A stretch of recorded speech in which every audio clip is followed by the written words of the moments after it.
অন্তর্বর্তীকালীন সরকারকে জানতে চাচ্ছি, আইন উপদেষ্টা ডক্টর আসিফ সাহেবের কাছে প্রশ্ন, আপনি আইন উপদেষ্টা, কোন আইনের বলে এত বড় খুনিদেরকে আপনি জামাইয়ের আদরে রেখেছেন? এটা গোটা জাতির কাছে একদিন আপনাকে জবাব দিতে হবে। আমাদের স্পষ্ট দাবি, এই তাফসীর মাহফিল থেকে আমরা নওগাঁ থেকে ঘোষণা দিচ্ছি, যতগুলা খুনি এই পর্যন্ত অ্যারেস্ট হয়েছে তাদের প্রত্যেককে আদালতে ওঠার সময় ডান্ডা বেরি দুই পায়ে থাকতে হবে, হ্যান্ডকাপ থাকতে হবে। প্রস্তাবে রাজি আছেন কিনা আমি দুহাত দেখতে চাচ্ছি আপনাদের কাছ থেকে। আজকে উপদেষ্টা নাহিদ সাহেব একটা কথা বলেছেন, খুব ভালো লেগেছে আমার। ওই যে প্রায় সময় লোকেরা খালি বলে আপা নাকি শর্ট করে চলে আসবে, বলে না ভাই? খালি বলে আপা শর্ট করে আসবে, শর্ট করে আসবে। এই চিন্তায় দেখি কিছু লোকের ঘুম হারাম হয়ে গেছে, আগেই ভয় পেয়ে গেছে। আরে বেটা, ইমামদারদের জীবনে ভয় কিসে? ইমামদার বাঁচলে গাজী হয়, মরলে শহীদ হয়। কথা বলেন, ভয় কিসে?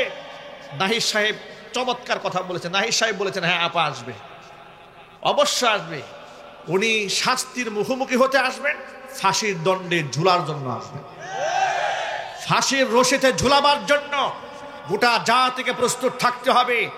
২৫০০ ছাত্রকে তারা খুন করেছে, হাজারো ছাত্র ছাত্রী সাধারণ মুসলমানদেরকে তারা শহীদ করেছে, অসংখ্য মাদেরকে তারা বিধবা বানিয়েছে, স্বামী হারা করেছে, সন্তান হারা করেছে। এমন খুনিদের বিচার এই বাংলার মাটিতে হোক, এটা আপনারা চান কিনা? কারা কারা চান? আমি দুহাত দেখতে চাচ্ছি। আজকে অ্যাডভোকেট তাজুল ইসলাম সাহেব, আন্তর্জাতিক অপরাধ ট্রাইব্যুনালের চিফ প্রসিকিউটর, তার কথাটা আমার খুব ভালো লেগেছে। তিনি বলেছেন যে বিচারপতিদের পেছনে যে ছবিগুলো টানানো থাকে, এখানে নতুন একটা ছবি সংযোজন করা দরকার। সেটা কোনটা? সাবেক বিচারপতি কালামানিক। এই কালামানিক দেশ থেকে পালিয়ে যাওয়ার সময় কলা পাতার মধ্যে শুয়েছিল না? আপনারা দেখেন নাই? কারা কারা দেখছেন হাত দেখি তো ভাই। মাশাল্লাহ, এত সচেতন মানুষ গ্রামেও আছে নাকি? মাশাল্লাহ। বিচারপতি কালামানিকের এই সেই কুখ্যাত বিচারক, যে তার বিচারকের পদটাকে, চেয়ারটাকে কলুষিত করেছে আল্লামা দেলোয়ার হোসেন সাঈদী রহমাতুল্লাহি আলাইহির মতো নিরপরাধ একটা মানুষকে ফাঁসির রায় দিয়ে। কথা বলতে হবে, ঠিক কিনা জুড়ে বলে? এই খুনি যখন দেশ থেকে পালাতে গিয়েছে, তাকে এমন আপ্যায়ন করা হয়েছে, ৭০ লাখ টাকা নিয়ে ভাগতেছিল। লোকেরা টাকাটা নিয়েছে আগে, নেওয়ার পথে আচ্ছা পেদানি দিয়েছে, পেদানি দিয়ে একবারে সাইজ করে ফেলছে। এরপরে কলা পাতার মধ্যে শুয়ে আছে ফকির আর মিসকিনের মতো। আহারে নিজের পরিণতি। অ্যাডভোকেট তাজুল ইসলাম সাহেব বলেছেন, ওই কলা পাতার মধ্যে বিচারক শুয়ে থাকার দৃশ্যটা এটা ফ্রেমে বাদাই করে বিচারকদের পিছনে টানিয়ে রাখা উচিত, যাতে করে বিচারকরা বিচার করতে গিয়ে ঢুকে তার ছবি দেখে শিক্ষা গ্রহণ করে বিচার কার্য কেমন করা উচিত। এই আইডিয়াটা আমার দারুণ লেগেছে, ঠিক কিনা জুড়ে বলেন? আইডিয়াটা দারুণ লেগেছে। শুধু তাই নয়, আমার একটা আইডিয়া আছে। আমার একটা আইডিয়া হচ্ছে, রাস্তার মোড়ে মোড়ে ওদের ছবির জ্বালায় তো আগে থাকতে পারতাম না। কথা বলে না ভাই?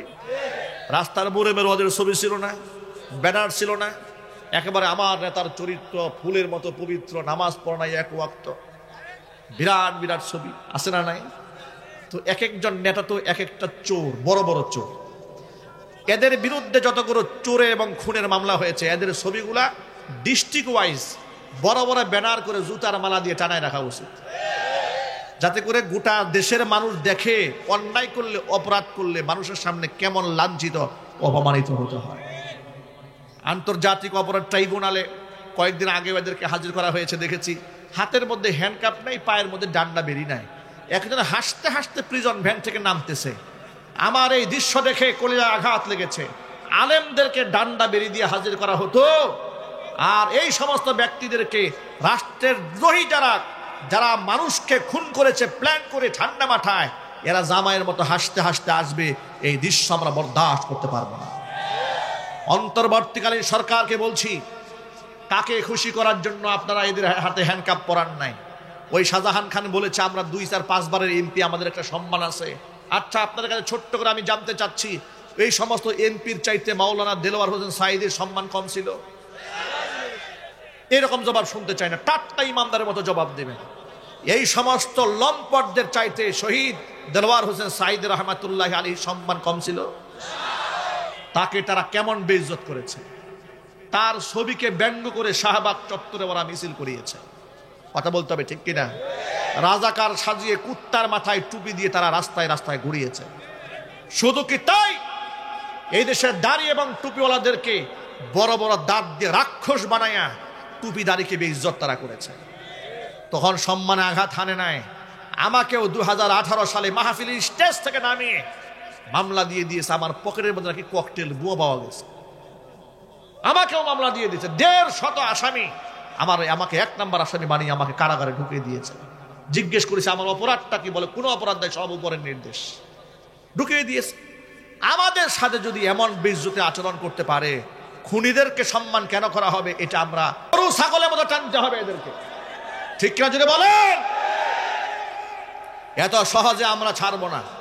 এদেশের মানুষ জীবন দিয়েছে, রক্ত দিয়েছে, এত সহজে ছাড়ার জন্য নয়। যদি আরেকটা বিপ্লবের প্রয়োজন হয়, আমরা বিপ্লব করতেও রাজি আছি। কি সাহস নাই অন্তরে? রাজি আছেন কিনা? প্রস্তুত আছেন কিনা? কারা কারা প্রস্তুত দেখতে চায়? কারা কারা প্রস্তুত আছেন?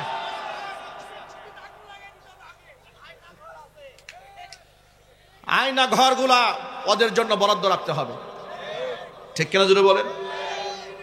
আমার একটা প্রশ্ন জানতে ইচ্ছে করে, সেটা কি জানেন? ওদের বিচার তো শুরু হচ্ছে, দেখতেছি ঘন ঘন আসা যাওয়া করতেছে। আমার প্রশ্ন হচ্ছে, এত বিচার তড়িৎ গতি কেন? কমপক্ষে 2, 4, 5 বছর আগে আয়না ঘরে রাখা হবে, এরপরে বিচার শুরু হবে। ওই যে ছোট্ট রফিক মাদানি বলেছে না, 11 মাস পরে বিচারকের সামনে তাকে দাঁড় করানো হয়েছে। বিচারক তাকে জিজ্ঞেস করে, হুজুর আপনি কি সত্যি অন্যায় করছেন? কয় মাস পরে? 11 মাস জেল খাটা শেষ।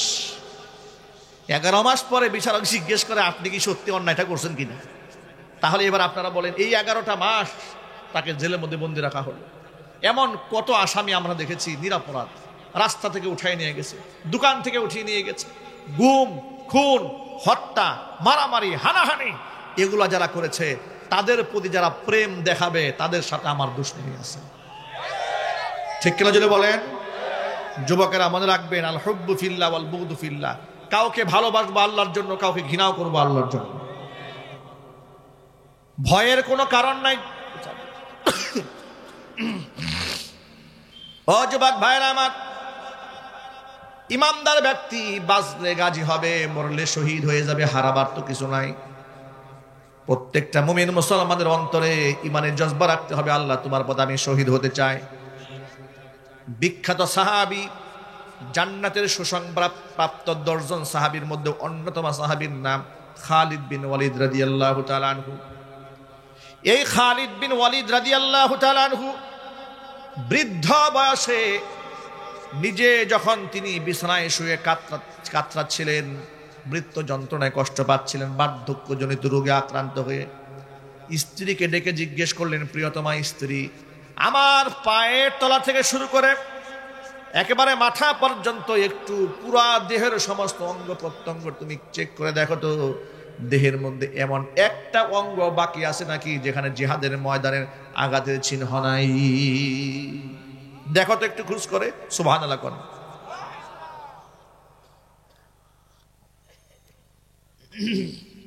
প্রিয়তমা স্ত্রী পায়ের তলা থেকে শুরু করে মাথা তালু পর্যন্ত পুরোটা চেক দিয়ে বলছে, প্রেমময় স্বামী, আপনার পুরা দেহের মধ্যে একটা অঙ্গ বাকি নাই যেখানে আঘাত লাগে নাই। খালিদ বিন ওয়ালিদ বলছেন, শোনো তাহলে আসল কাহিনী। জিহাদের ময়দানে যখন আমি তলোয়ার নিয়ে সামনে যেতাম, সব সময় সেনাপতির দায়িত্ব গ্রহণ করে সম্মুখ পানে লড়াই করেছি। যেখানে মুসলমানরা অধিকারে শহীদ হচ্ছে, আমি সেখানে যেতাম। মনের মধ্যে আশারা থাকতো আমার অন্তরে যে আমি শহীদ হয়ে যাব। কিন্তু আল্লাহু আকবার বলে তলোয়ার যখন চালানো শুরু করতাম, আমার তলোয়ারের সামনে কোনো কাফের বেঈমান টিকতে পারতো না। আমি তো বিছানায় শুয়ে মরতে চাই নাই, আমি তো শহীদ হতে চেয়েছি। আল্লাহ পাক কেন আমার শাহাদাতটা মঞ্জুর করলেন না? এ কথা বলে বলে তিনি কাঁদতেছিলেন আর বলতে চাইলেন, আমি চাইলাম শহীদ হব, কিন্তু আল্লাহ আমার শাহাদাতটা মঞ্জুর করলেন না কেন, একটু বলো। এবার স্ত্রী জবাব দিয়ে বলে, আপনার নাম কি? বলে, আমার নাম খালিদ বিন ওয়ালিদ। নামের উপাধি কি? বলে, আমার নামের উপাধি হচ্ছে সাইফুল্লাহ। সাইফুল্লাহ মানে কি? বলে, সাইফুল্লাহ মানে হচ্ছে আল্লাহর তরবারি। এবার আপনি চিন্তা করেন, আপনি যদি শহীদ হয়ে যেতেন তাহলে আল্লাহর তলোয়ার তো ভেঙে যেত। আল্লাহু আকবার বলেন। আপনি যদি শহীদ হন এর মানে হচ্ছে সাইফুল্লাহ কাটা পড়ে গেছে, আল্লাহর তলোয়ার ভেঙে ফেলবে এমন শক্তি আসমানের নিচে জমিনের উপর কারণ নাই। জোরে কোন আল্লাহু আকবার। এই জন্য সকল ভাইদেরকে বলি, ভাইরা আমার, প্রতিটা মুমিন মুসলমানের অন্তরের মধ্যে জিহাদের তামান্না থাকতে হবে এবং আল্লাহর পথে লড়ে আল্লাহর পথে জীবন দেওয়ার জন্য স্বপ্ন অন্তরে বুনতে হবে। কারণ কোরআন বলে দিয়েছে, এই জানও আমার নয়, মালও আমার নয়, আমার জানের মালিককে, মালের মালিককে। আল্লাহ পাক বলেন, ইন্নাল্লাহা আশতারা মিনাল মুমিনিনা আনফুসাহুম ওয়া আমওয়ালাহুম বিআন্না লাহুমুল জান্নাহ ইউকাতিলুনা ফি সাবিলিল্লাহি ফায়াকতুলুনা ওয়া ইউকতালুন। আল্লাহ পাক বলেছেন, ইমানদার বান্দাদের কাছ থেকে জান্নাতের বিনিময়ে তার জান মাল আমি আল্লাহ খরিদ করে নিয়েছি। তো জান মালটা খরচ করবে কেমনে শোনেন। কাতিলুনা ফি সাবিলিল্লাহ, আমি আল্লাহর রাস্তায় তারা লড়বে। ফায়াকতুলুনা ওয়া ইউকতালুন, তারা আমার শত্রু যারা ওদেরকে মারবে। বিনিময়ে নিজের জানটা আমি আল্লাহর রাস্তায় সঁপে দিবে, কিন্তু বাতিলের সামনে তারা মাথা নত করবে না। মরতেই হবে যখন শহীদি মরণ দিও আমাকে, মরতেই হবে যখন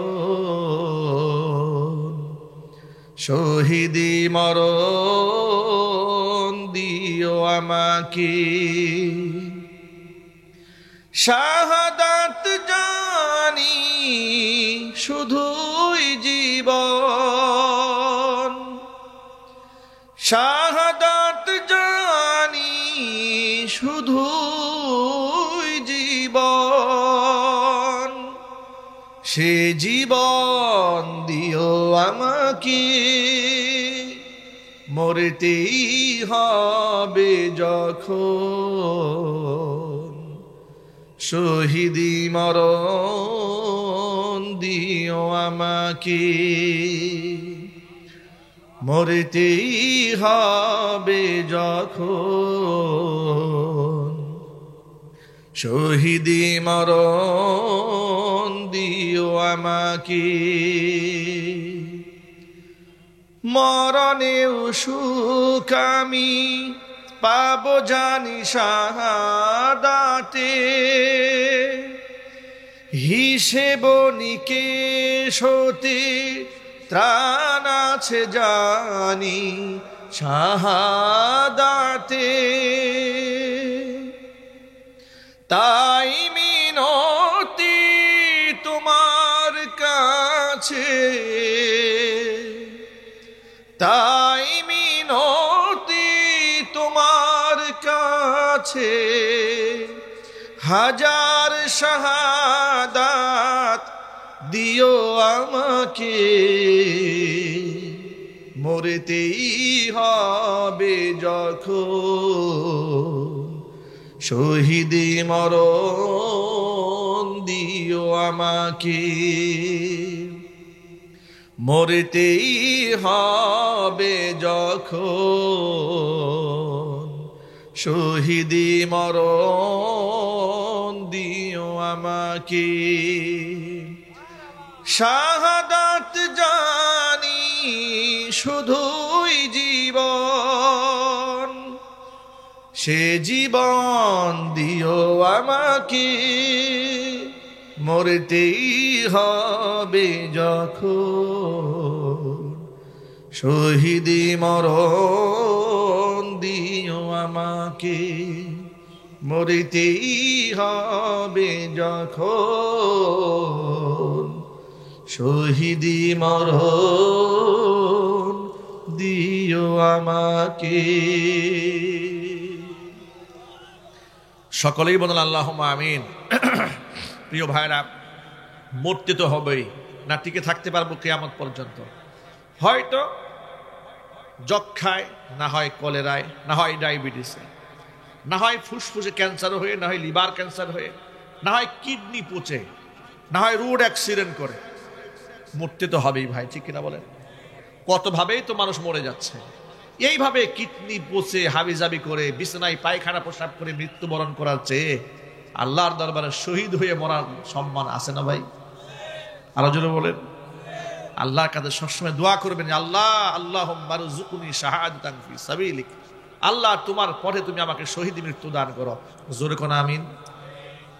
যুবক ভাইরা, ইসলামকে মান্য করুন, সম্মান আল্লাহ পাক বাড়ায় দেবে। ইসলামে যে সম্মানটা আছে পৃথিবীর কোন পথে সেই সম্মান নেই, ঠিক কিনা বলেন? আমরা তো সম্মান খুঁজি পশ্চিমাদের অনুসরণ করে। আজকালকার যুবকেরা হেয়ার স্টাইল করে, চুল কাটে নায়কদের মতো, গায়ের পোশাক পরে সিনেমার নায়কদের মতো। আর মায়েরা বোনেরা ওরা কি করে? নায়িকাদের মতো সাজতে চায়, ঠিক কিনা যদি বলেন? কোনো দাম আছে ভাই? কোনো মূল্য নেই। যে হাদিসটা বলতে চেয়েছিলাম আপনাদের সামনে, জাহান্নামে দুইটা শ্রেণী, একটা শ্রেণী হচ্ছে পুরুষ আর একটা শ্রেণী নারী। রিজালুম বিআইদিহিম সিয়াতুন কাযনাবিল বাকার, এমন কিছু পুরুষ কিয়ামতের আগে আসবে, হাতের মধ্যে গরুর লেজের মতো লাঠি থাকবে, অন্যায় ভেবে মানুষদেরকে মারবে। মুহাদ্দিসরা ব্যাখ্যা করে বলেছেন, এক নাম্বার ব্যাখ্যা হচ্ছে এটা হচ্ছে প্রশাসনের ওই সমস্ত লোকেরা যারা অন্যায় ভেবে মানুষদেরকে মারবে, একটা ব্যাখ্যা। আরেকটা ব্যাখ্যা হচ্ছে শুধু প্রশাসনের লোকেরা নয়, এই জমির মধ্যে যারা গুন্ডা মাস্তান হয়, অন্যায় ভেবে মানুষদেরকে মারে, যারা আঘাত করে, সবগুলা জাহান্নামী। জোরে জোরে কন্না নাউযুবিল্লাহ। সন্ত্রাসের কোনো স্থান ইসলামে তাই মনে থাকবেন ভাই ইনশাল্লাহ। এক নাম্বার। দুই নাম্বার হচ্ছে নিসা, এমন কিছু মহিলা এই দুনিয়াতে আসবে কিয়ামতের আগে, কাসিয়াতুন আরিয়াতুন মুমিলাতুন মাইলাতুন রুউসুহুন্না কাসনিমাতিল বুখতিল মাইলা। এমন কিছু মহিলা আসবে যারা পোশাক পরেও তারা উলঙ্গই থেকে যাবে। এমন পোশাক আছে না নাই? এবার মুহাদ্দিসরা এই হাদিসের দুইটা ব্যাখ্যা করেছেন। এক নাম্বার ব্যাখ্যা, মহিলারা এমন পোশাক পরবে এত পাতলা, বাহির থেকে ভিতর অঙ্গ প্রত্যঙ্গ স্পষ্ট বোঝা যাবে, একটা ব্যাখ্যা। আরেকটা ব্যাখ্যা হলো পাতলা পোশাক পরে নাই, মোটা পোশাকে পড়েছে, কিন্তু এত টাইট ফিট জামা পড়েছে শরীরের অঙ্গ প্রত্যঙ্গের ভাঁজ বাহির থেকে বোঝা যায়। এই ক্ষেত্রে বর্তমানে কিছু বোরকাও বের হয়েছে, আধুনিক বোরকা, স্টাইলিস্ট বোরকা আছে না নাই? বোরকা পরে হিজাব দিয়ে সুন্দর করে মুখটাকে সাজাইয়া মুখটাকে বের করে রেখেছে, সুন্দর করে সাজিয়ে পরপুরুষের সামনে মুখ প্রদর্শন করা আর বোরকা দিয়ে দেহ ঢাকার দৃষ্টান্তরা এরকম। কোনো ব্যক্তি ঘরের সবগুলা জানালা বন্ধ করে দিয়ে দরজাটা ওপেন রাখছে, ঠিক কিনা বলেন? এই কথাগুলো কি আমার মায়েরা শুনতে পাচ্ছে না? আমার বোনেরা শুনতে পাচ্ছে না? তুলা দিয়ে রাখছে। সুবহানাল্লাহ। ভয়ের কোনো কারণ নাই, হতাশ হওয়ার কোনো কারণ নাই। আমি তো আগেই বলেছি, এই যুব সমাজ নিয়ে তো আমরা হতাশ হয়ে গিয়েছিলাম। যুব সমাজ জুলাই আগস্টের বিপ্লবে দেখিয়ে দিয়েছে জালেমদের সাথে কেমনে মোকাবেলা করতে হয়। কথা বলেন যুবকরা, ঠিক কিনা? সুতরাং মা বোনদেরকে নিয়ে আমরা হতাশ হই না। ইনশাআল্লাহ আমাদের মা বোনরাও খেলাফতের কাজে আমাদের সাহায্য করবে।